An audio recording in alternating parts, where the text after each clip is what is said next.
Hello, love. Welcome home to Eden. So, how to recover from great loss. You got to hear this story of what just happened in my family with my mother because what we just did is a template for you. Okay, so 2 weeks ago, her house burned down. Her whole house is all gone. Every possession she owned. And her 4 pets, who were her family, were gone. They died in the fire, but my mother wasn't there. Luckily, she wasn't there. So she's alive and well. But she comes home to everything gone. And of course, for the first couple of days, she's just in so much shock. She's just like her head's in her hands. She can't walk very well. She's holding onto walls. She's so dizzy. She's just so disoriented, right?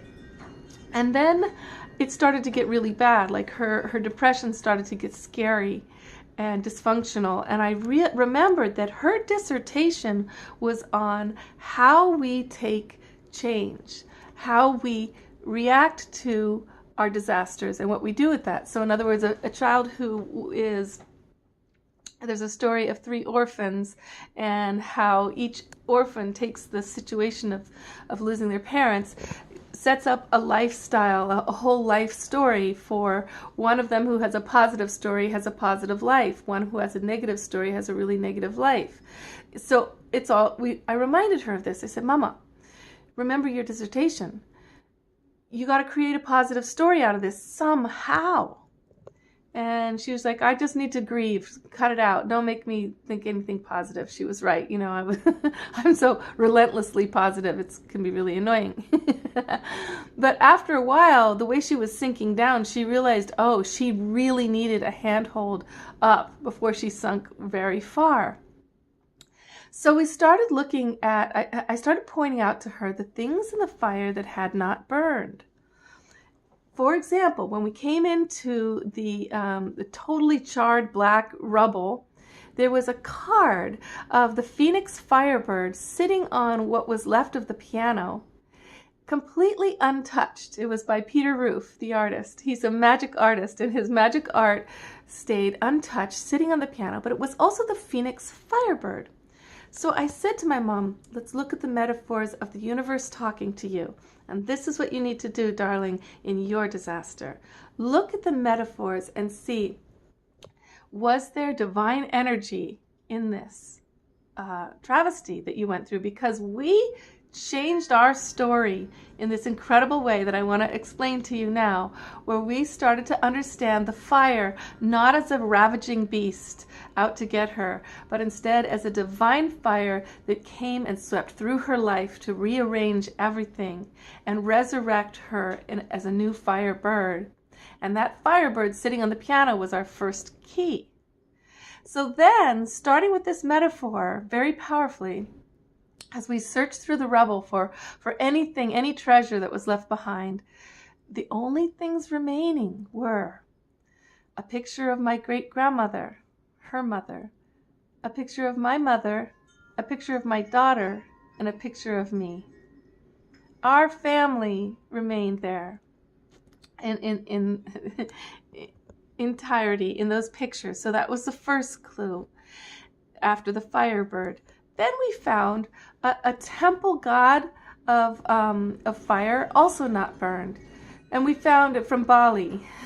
Then we found a painting, a delicate painting of the god of lightning, also by Peter Roof, not touched either. Completely, black, the entire frame black, and the matting black, but the painting itself perfect. Other treasures, her grandfather's pipe, the basket, the blue basket from her mother. We took these treasures, and Buddha, the carving of the Buddha, a wooden carving, untouched. When we gathered these metaphors with us, this was a profoundly uplifting experience to realize, oh, the clues were left behind, even of what to do with her life and her writing, her sacred writing, much of it preserved. And the message being, okay, what is the message? Then we notice her, what? this thing that was taken from her, her home, it was such a difficult place because the heating system was broken. She couldn't breathe with the toxic fumes in there because the heating system was so bad. We couldn't afford the thousands of dollars to fix it. The pipes were broken all the time, and she was constantly stuck there with broken pipes. The floors were falling through. It was so difficult. We were using every dollar we had to resurrect this breaking down house. And her animals, her pets, were actually so sick that it was taking all of her money to that she needed for herself and for her own health to heal those pets. And so she loves her animals so much. She was giving everything, every ounce of time and energy and dollars and vitamins and everything to heal them naturally. So here it is, all these things. Oh, and her mortgage was so high that she couldn't retire.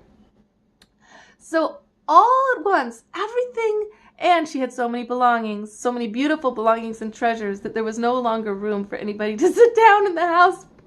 Hardly at all, just little spots to, but it was just overwhelming because she had so many treasures from, to think of that treasure trove being taken by the fire to the spirit world. Oh my goodness, those angels are going to have so much fun reading those books and listening to that music because it was a treasure trove, right? So heartbreaking, but all of this swept away, right?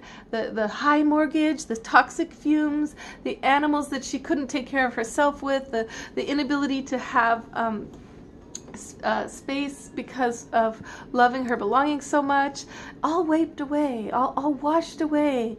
So what is it in your disaster that is rearranging everything for you and taking away things that you could not have let go of on your own? That this disaster makes you completely let go of, right? Oh, wow. When you look at these things, it changes everything. Let's see, what else? Okay, so then she dreams. She has this dream the other night. She tells me, she says, Eve, I dreamt I was on a train and I jumped off the train with my violin. And she said, and suddenly realized all my identity was on that train going far, far away, very fast, and there was no way to stop the train. And all I had with me was my violin. And I suddenly realized, oh, but I used to play my violin on the street. I could play my violin and survive right here at the train station. Incredible dream, right? But then she wakes up and she's all upset because she realizes her violin has been burned in the fire. But then she realizes, oh, I remind her, but Mama, somebody just donated a violin to you. They donated a violin. That's the one thing you have, and the violin being more like her essence self, right? The essence remains for her to recreate her life around her essence, and the old identity gone on the train. Wow, isn't this amazing when you think of these things this way? So this is what I want you to do with your disaster. Look at the metaphors. Look at what you've lost and what the gift in having lost that and what it makes room for. Look at your dreams and take in the dreams. Wasn't there something else? Laughter. We started making jokes about the whole thing and how attached we are to our things and how obsessed we are and how ridiculous in the situation, like zombies after a while, struggling through it all. And we started laughing so much that my neighbors told me that they were on the other side of the wall, completely like astounded. They'd never heard anybody laugh as much. They were going to come over and give us a ticket for laughing. So laughing at yourself. See the humor in the whole thing, okay?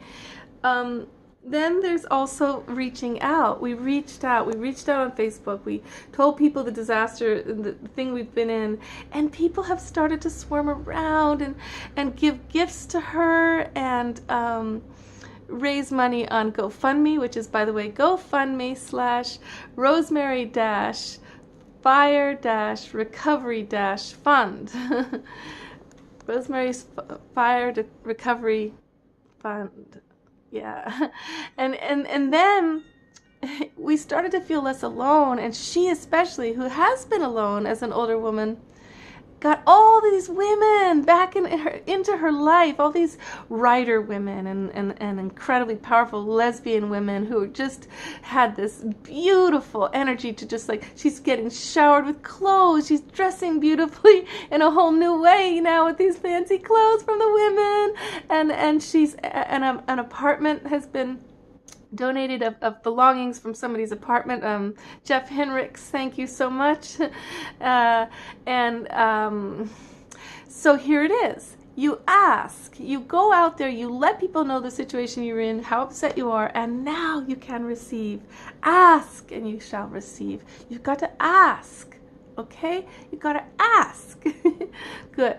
Good, you're getting the point. Okay, and what else we did? Oh, she went to an oracle. And this is another thing that you can do when you're really gone through something really intense and wild and you just can't figure out what happened and why. Go to an oracle. I recommend Jessie Diamondstone in Vermont, and the spirits she channels of Omara. She's so helpful, and she helped my mother see the blessings from the other side in the situation in a way that was in my mother's language from the spirit world. Because the spirits know all kinds of things about you that nobody else knows, and then it makes you understand you're being protected. Actually, in the disasters we go through, there's a certain level of magical protection that happens even in disaster, that is guided life change. So when you're letting go, when you're surrendering to the changes gracefully, and you're not holding on to what you were and what you had, that's the trick, is surrendering into the changes and going, oh, I'm coming home to my spirit home, and the less stuff I have and less weight I have, the more spiritual love I can embody, receive, have, be. Okay, I think that was about it for now. We're still in it, and we want you to come to a housewarming party where you will bring whatever gifts you have to adorn her house, because we don't have the strength and the ability to go to every person's place to get those belongings. It will take us too long, and we don't have the physicality to do it, and we don't have the trucks to do it. So we're asking people, as soon as we get a place for her, to come and bring your chair, your toaster, the rug, whatever the beautiful thing is, and we will adorn her home, because she's going to go to an empty place.